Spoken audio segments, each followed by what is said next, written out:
Hi everyone, and welcome to this amazing Q&A. I am super excited to be in conversation with Kabeer Khurana, Ramneek, Sawhney, and Simran, who are the team of the really cute short film we've just seen, SUTTABAAZI. It is amazing how I bet there was not one single person who wasn't smiling at the end of the short film. So, thank you for joining us, all of you. Thank you, Alka. Thank you for having us. Thank you so much for having us, Alka. So great, let's launch into this. Kabeer, our team has given you the title of the Lockdown King. You're the lockdown filmmaker. This is your second film with Indie Meme in this, last 1 year, and each one it turns out to be more special, more exciting, and very different and fun. So you've been busy in the lockdown period. Yeah, and I don't think this would have been possible without my two very supportive, producers, Simran and Ramneek, and of course there's a third one, Pankaj Jungta, who's not here with us today, but he was also co-producer on SUTTABAAZI. So many thanks to all three of them for being pillars of support and for backing me up in these ventures. Excellent. Yes, it takes a village to put a short film together, huh? I also believe your cast is stellar. I loved, of course, Renee's debut as an actress. She seems like a natural for sure. But you also had Komal and Rahul, who are veteran actors. They were such an amazing supporting cast for her.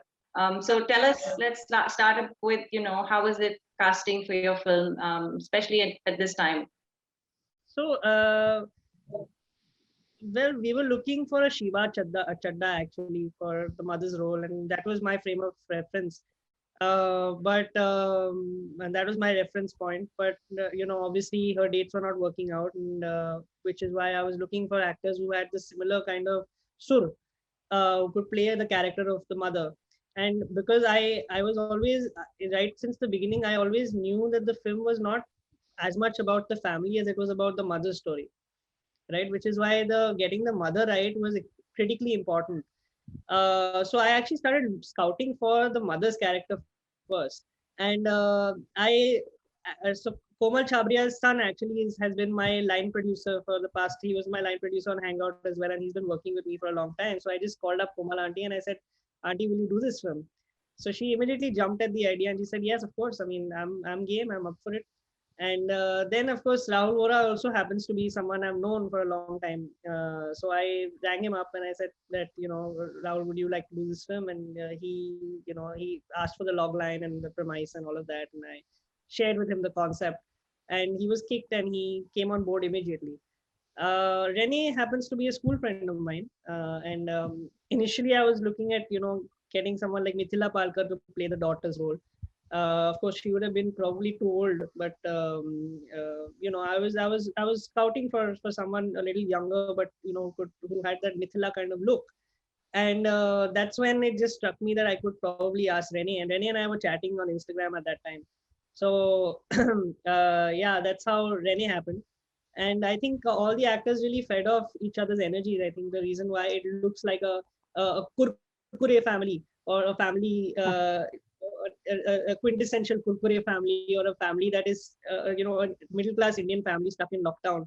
And the authenticity of it really comes out because the characterization for each of these actors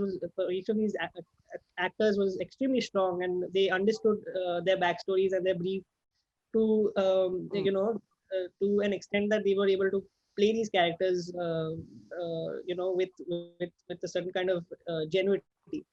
So. Yeah, that was how it really happened.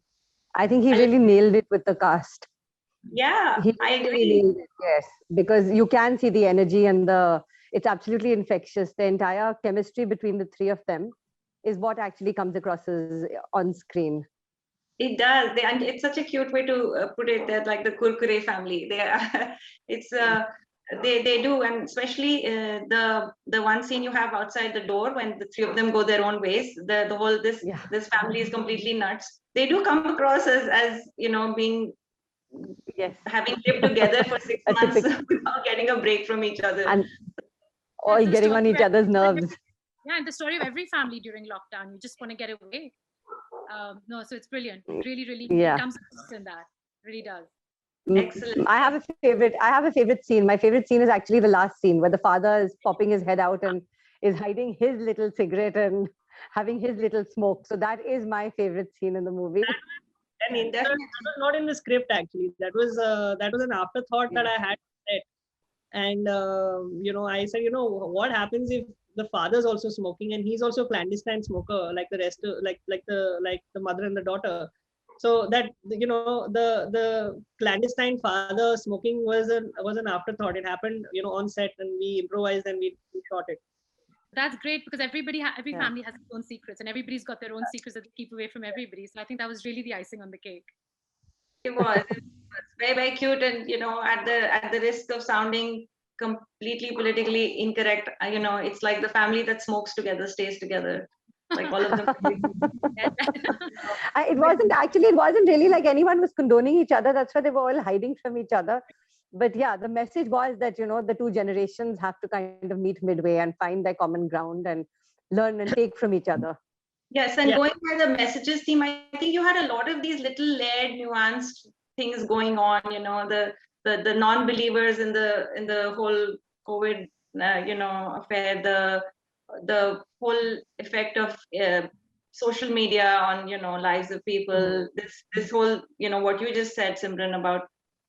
So there's a lot of little nuances you put in the whole lockdown thing to make it's not completely frivolous. It seems like it's just a little slice of life of this family, but it's got a little bit. No. Yes.